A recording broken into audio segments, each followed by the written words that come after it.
বিশ্ব সমাদৃত তরিকা মাইজভান্ডারির অন্যতম দিকপাল নারী সুফি উম্মুল আশিকিন হযরত শাহজাদি সৈয়দা সাজেদা কাদের মাইজভান্ডারির উফাত বার্ষিকী ও বার্ষিক ফাতিহা শরীফ উপলক্ষে চট্টগ্রামের রাঙ্গুনিয়া উপজেলাতে এক বিশাল মানবিক কর্মসূচি পালিত হয়েছে। শনিবার জুনের 20 তারিখ মাইজভান্ডার শরীফুর গাছিয়া হক মঞ্জুরের পক্ষত্বন উপজেলার 99 এতিমখানা ও হেফজখানা এবং 2 অনাথ আশ্রমত মোট 5350 জন নিবাসীর মধ্যে একবেলা উন্নত মানের খাবার পরিবেশন করা হয়। সুন্দর মন মানসিকতা কবুল আর মঞ্জুর করুক। তাদের যারা উত্তরসূরিরা আছেন, গৌসুল আহমদ ভান্ডারী, বাবা ভান্ডারী রহমতুল্লাহ আলাই, দেলোয়ার হোসেন মেজভান্ডারী রহমতুল্লাহ আলাই, হযরত জিয়াউল হক মেজভান্ডারী রহমতুল্লাহ আলাই সহ গৌসুল আজম মেজভান্ডারীর বংশ পরম্পরায় যারা মানবতার কল্যাণে, দেশের কল্যাণে, ধর্মের কল্যাণে, এদেশের স্বাধীনতা সার্বভৌমত্বের কল্যাণে ওনারা সবসময় অগ্রণী ভূমিকা রেখে যাচ্ছেন। থানার অন্তর্গত বাতাই গ্রাম, এটা আশ্রম অনেক দিনের, অনেক ছেলে মেয়ে এখান থেকে বের হয়েছে, প্রশাসনের বিদেশে থাকে।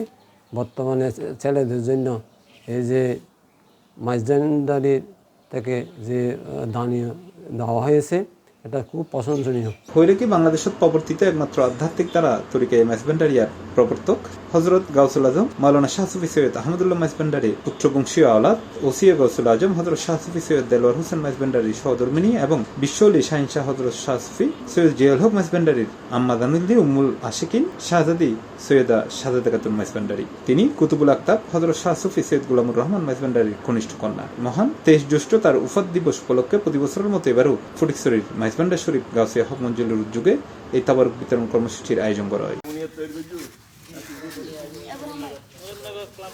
এছাড়া গাছিয়া হক মঞ্জুর প্রতিষ্ঠিত শাহনশাহ হযরত সৈয়দ জিয়াউল হক মাইজভান্ডারী ট্রাস্টের মাধ্যমে প্রতি বছরই এই অঞ্চলে সুবিধা বঞ্চিত ও অনাথ শিশুদের মধ্যে খাদ্য সামগ্রী ও নানা উপহার সামগ্রী বিতরণ করা হয়ে থাকে।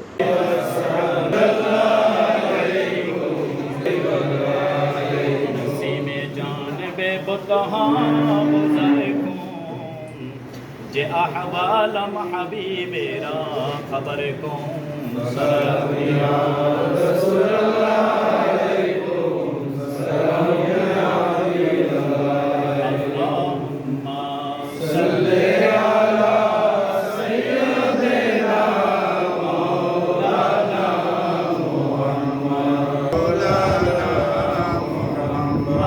नबी ताकान खुदार